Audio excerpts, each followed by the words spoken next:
Bitcoin typically has up and down cycles, bull and bear cycles, and up until this most recent correction, the euphoria was high. It felt like everyone was feeling like we're in a bull cycle. Have we seen the top of this bull cycle? And if not, give us a prediction. The people always want predictions, and everyone hates giving predictions. But I'm going to put you on the spot. I'm going to start with you, Cathie, and then go to Anthony.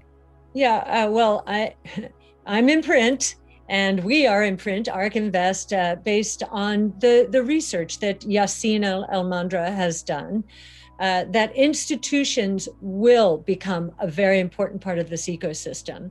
And if we use those two numbers, that range 2.5 to 6.5%, you go towards the upper end of that, say 5%, that alone would add $500,000 to Bitcoin's price, just as institutions try to get a foothold in. So we're extremely optimistic about Bitcoin, and I'm more optimistic now after this correction. In the equity market, you call 20% a bear market. I don't know what they call a bear market in crypto. So I feel, though, that as Anthony said, that we haven't even begun the institutional movement into the space.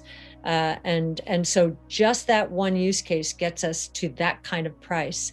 Of course, the volatility will be with us. My compliance department would be very upset if I did not add that. It's not going to be straight up. It's not a super cycle without 50% corrections. And beware, from a leverage point of view, you can lose everything out there in crypto if you're a leveraged player. So buyer beware, be careful, but hang on for a beautiful ride. I think this volatility is almost good news because it is a lesson. Hey, this is a volatile asset. As long as investors describe it accurately, or asset managers describe it accurately as very volatile, although the volatility, if you look long-term, is coming down. It's still very volatile. I do believe this notion of a super cycle would never have another 50% correction. That's out the window. That's good. That is really good because regulators don't like any guarantees like that. So you've got that one out the window. You've got the price lower, so individuals won't be top ticking in the mid 60s, right? Much better price here. And you've got two people, well, many people at the SEC, but two in particular, Gary Now, who is an advocate of its place in the financial world, as well as the director of research at the SEC, who was promoted and now reports directly to the SEC chairman, in this case, Gary Gensler. So the SEC has placed a high priority, and we know in the last 4 years, since their first request for information, and we did send a response. We felt at that time, 4 years ago, we weren't ready from a liquidity point of view. I think that has changed, and I think the SEC's knowledge is terrific. I think there are a lot of, they've investigated every nook and cranny. So I think we're much closer. I think ESG is the second reason that it has gone down. Environmental, social governance, primarily environmental. How is Bitcoin mined? A lot of institutions are asking that question. And ESG has become a very important strategy, especially in Europe, increasingly in the United States. And this was one more risk that it was going to keep institutions from migrating into this new asset class. This is a new asset class.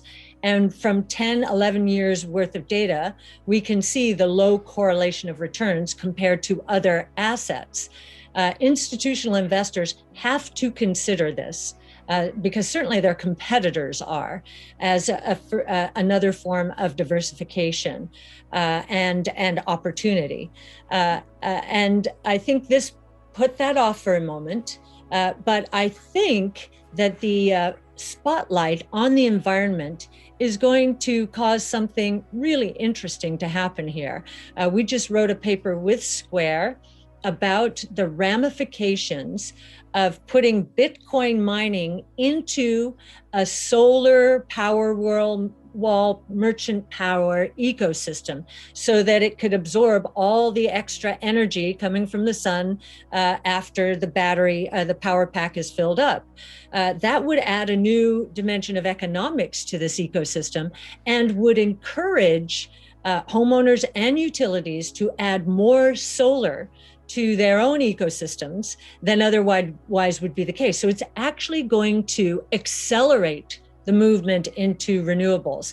I think that's what's going to bring institutions back. And I think Elon Musk highlighting, is this a risk that I have considered adequately as I put Bitcoin on my balance sheet, my firm's balance sheet? I think he's going to be a part of the solution. So we think what has happened here is actually going to turn into good news. I think a bigger point that needs to be made is that progress takes energy. And it seems as though any lightning rod involving, in this case, it was coal in China, is going to turn back the clock. But we really need to keep moving forward. This is progress. As Anthony mentioned, a DeFi system that does not fall apart after assets are cut in half. That's a pretty powerful source of progress, I think, from a financial system point of view. And I think just, again, the notion that Bitcoin mining could actually help renewables proliferate faster than otherwise would be the case, I think is going to win the day here, and that ESG will not be as much an issue as people think going forward. Bitcoin is the safest, the most secure of the blockchain technologies. And I think that is a huge consideration for institutions: security, safety. Is this thing going to blow up on me? So Bitcoin is the most secure, makes sense. It's the right place to start. The correlation of returns very low. And it also is the leader of the pack. If you look at 2017, as the crypto world took off, led by Bitcoin. Here again, in the last 6 months, led by Bitcoin. Ether was very slow this time to respond, but came on, obviously, once confidence increased, came on very strongly.